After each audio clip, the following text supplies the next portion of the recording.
BBC Sounds. Music, radio, podcasts. Hello, this is the Farming Today podcast with me, Helen Mark. Today, bird counts reveal a drop in bird numbers around Lough Neagh. Could the algal blooms be to blame? On our other sites away from the lough, the birds they're on a par with previous seasons. But around the lough at our 4 sites, there's quite a significant drop in bird volume. But first, robot dogs sound like they are the stuff of science fiction, but they are starting to be used in the countryside right now. And before your imagination leaps to images of robots herding sheep, I should say robot dogs aren't replacing collies. They're a type of 4-legged robot which can carry sensors. Sarah Swadling's been finding out how robot dogs could become the conservationists' new best friend. My name's Jake Gibson Shaw-Sutton and I'm the Technical Knowledge Exchange Manager on the Agri-Robotics Cornwall project. We are walking the robotic dog, Elliot. Tell me a little bit about this little chap who, personally, I find a bit more creepy than cute, but that's just me. So we were originally working with a larger robot, but we were getting into issues of there are certain areas in fields and out in the real world rather than in a lab where it would struggle and it would start to get a bit stuck. And that's where the legged platform or robot dog Elliot comes into play. He's about the size of a cockapoo, I would say. Looks nothing like a cockapoo. He's got silver body and 4 angled legs that kind of stomp along. No head as such. Is that a kind of an eye on the front, and then it's got a little thing that whirls around underneath. Hanging down from there is a LiDAR, so laser emitting. It's basically measuring the distance to all the objects around it.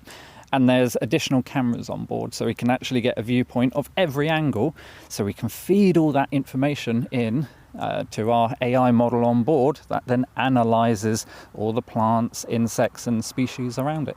And that's the point of this particular robot, isn't it? Is to measure biodiversity, measure the wildlife that's around it.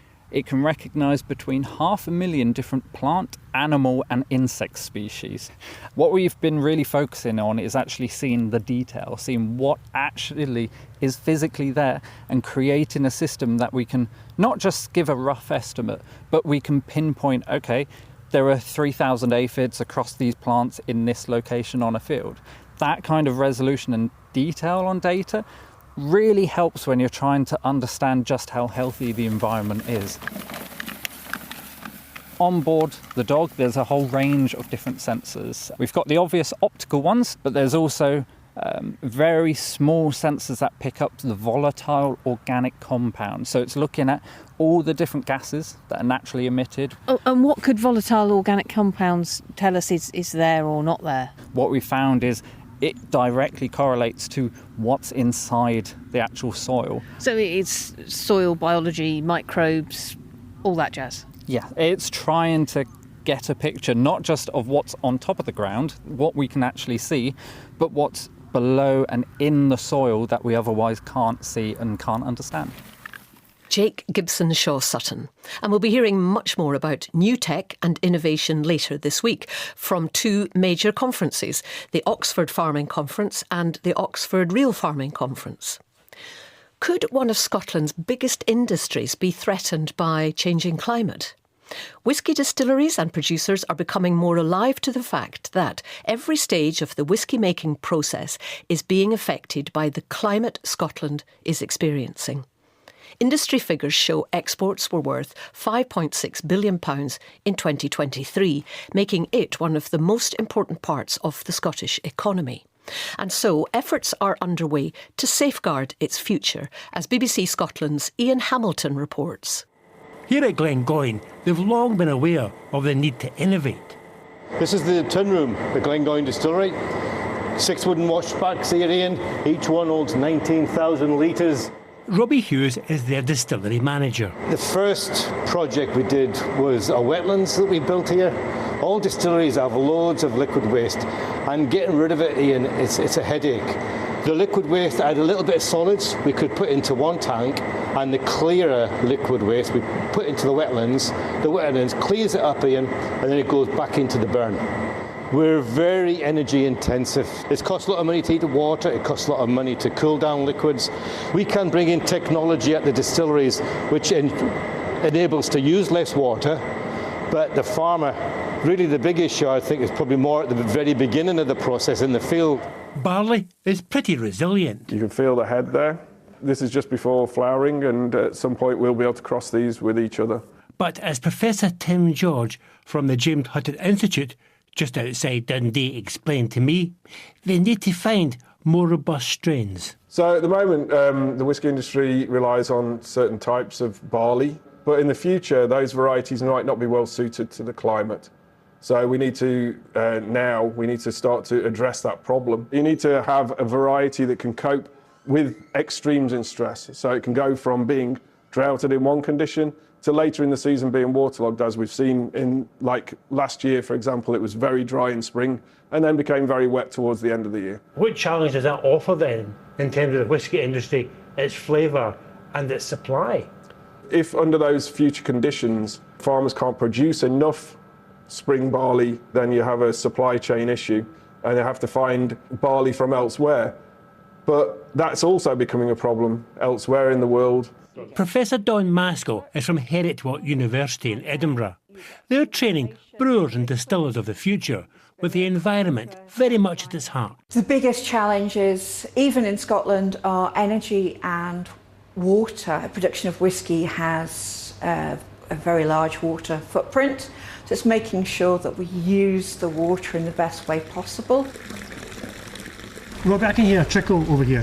What is that? What you're hearing is just some water dribble into our effluent tank. It takes about 3 days for this liquid to meander its way through all of these different wetlands. So by the time we get to the very bottom of the process, it's as clear as looking at water. This is all about protecting one of Scotland's major industries and ensuring there is no parting glass for one of our major exports. That report from Ian Hamilton. Bird survey staff and volunteers say they've noticed a fall in the number of birds around Lough Neagh in Northern Ireland. As we've reported, blue-green algal blooms have covered the UK's largest freshwater lake for the last 2 summers. Pollution from agriculture and sewage, along with the weather, have been blamed, making the water toxic. Environment Minister Andrew Muir has said he is committed to tackling the problem, but last month was disappointed when no additional money was allocated in this year's draft budget. The bird counts are carried out every year in several locations. BBC Northern Ireland's agriculture and environment correspondent Louise Cullen reports. BVA 0253. Lough Neagh Partnership Ranger Ciara Laverty is reading out the number on a tiny metal ring about to be placed around the leg of a bird. This morning we are doing what is known as bird ringing. So we've set up these mist nets through the reed bed, and the idea is to catch some of the breeding birds that inhabit the reed beds. And this is actually a Lough Neagh Partnership-led project called the Killyculpy CES. And that stands for Constant Effort Site. There are several around the loch and one in Belfast Hills, part of a huge national scheme run by the British Trust for Ornithology. Every year, from early May to the end of August, we carry out 12 visits on the site, and we site our nets in the exact same place for the exact same time and keeping our effort constant. And what we're targeting is common songbirds. Some of them are resident species like our robins or dunnocks, but we've also got breeding warblers that come here from sub-Saharan Africa every year, like our sedge warblers and little willow warblers and blackcaps, little species like that. This site at Killyculpy has been in operation for 2 years. The 18-metre-long nets waft in the breeze at the perfect height to catch swooping birds. They're then ringed, weighed, aged and sexed before being set free. Different things that you can learn from a project like this is, first of all, the abundance of birds, how many there are of certain species, also their productivity, how many young birds are being reared and getting away each year. And we also learn about bird movements as well. And there are concerns. This year especially, it is noticeable how quiet it is. Peter Cairns is part of the team here. Last year we had water eels, we had lots of birdsong. The dawn chorus was brilliant, but it is extremely noticeable how quiet it is this year. It's saddening, it is worrying. Sometimes populations, they have a dip every few years. It could be something like that, or it could be something more sinister or scary. There has been a lot of press about the blue-green algal crisis. We don't know how that's affecting our birds and our wildlife around the loch, so projects like this are very, very important. Everyone's talking about it. A visible decline in the bird life all around the loch. And Aidan Crane would know. He's been involved in bird ringing for 30 years. I'm noticing on our other sites away from the loch, the birds are, well, they're sort of the same. There's just as many. They're on a par with previous seasons, which is great. But around the loch at our 4 sites, there's quite a significant drop in bird volume. It just tells us that we have a situation, as you famous Northern Ireland saying, we've got a situation here. We all know about the algae and we all know it's been studied and analysed, and that's great. But we have to step up.